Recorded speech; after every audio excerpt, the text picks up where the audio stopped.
मूल प्रभाज की बात करेंगे हम लोग, जिसको मूल अंश या मूल भिन्न भी बोलते हैं और एक्स से लिखते हैं।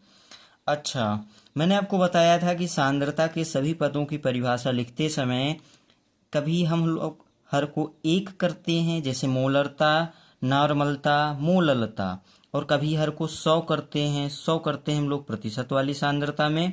अच्छा, एक चीज और मैंने बताया था कि बटा के लिए अनुपात शब्द भी लिखते हैं हम लोग परिभाषा लिखते समय। कौन सा शब्द लिखते हैं? अनुपात।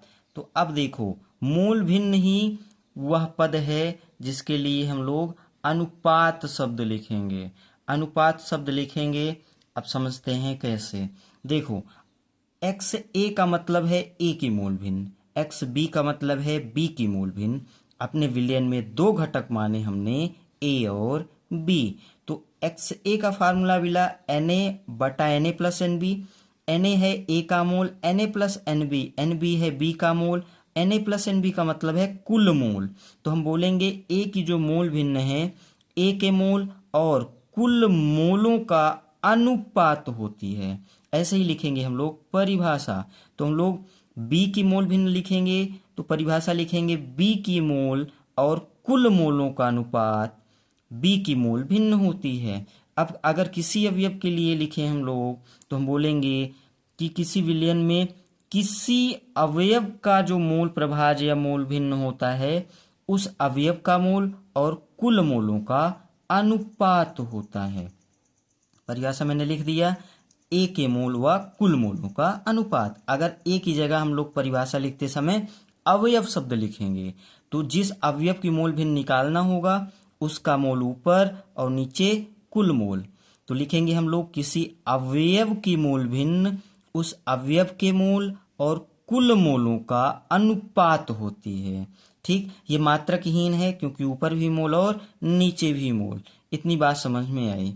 अच्छा, हम लोग जानते हैं कि एक विलयन के सभी घटकों की, सभी अवयवों की मोल भिन्नों का योग सदैव एक होता है।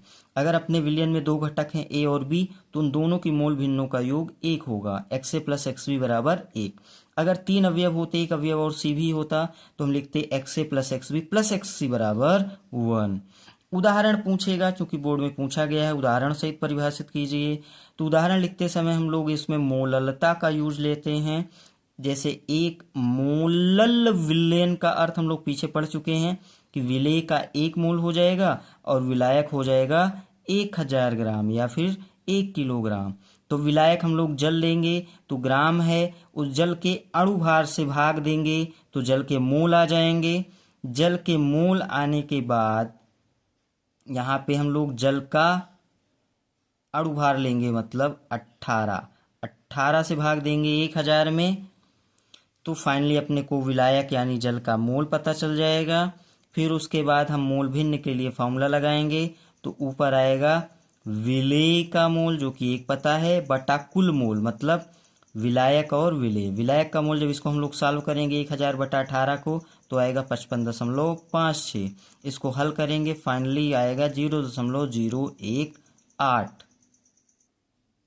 आप देख सकते हो मूल प्रभाज कई बार रिपीट करके पूछा है। मूल प्रभाज, मूल अंश भी कहते हैं। क्या समझते हैं? उदाहरण सहित समझाइए। खास बात यह है इन सबका उदाहरण सहित परिभाषित करने को कहता है। तो मूल प्रभाज की वही परिभाषा लिखेंगे कि एक विलयन में किसी घटक विशेष का जो मूल प्रभाज है, उस घटक के मोलों की संख्या, जैसे मैंने एक बोला था, तथा विलयन में उपस्थित सभी घटकों के कुल मोलों की संख्या का अनुपात होता है। मैंने कहा था बटे के लिए यहाँ पर अनुपात शब्द लिखेंगे।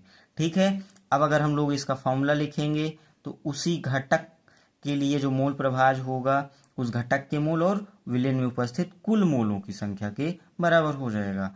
उदाहरण की अगर हम लोग बात करेंगे तो एक मोलल विलयन में विलेय के मोल प्रभाज की गणना कर लेंगे हम लोग। एक मोलल विलयन मतलब विलेय के मोल हो गए 1 और विलायक हो गया अपना 1000 ग्राम या फिर 1 किलोग्राम। उसको सॉल्व करेंगे, जैसे ये बोला है इतना घुला गया, उसको फाइनली सॉल्व करेंगे तो हम लोग मोल भिन्न मिल जाएगी 0.018, जो कि हम लोग पीछे सॉल्व किए थे। कितना आया था?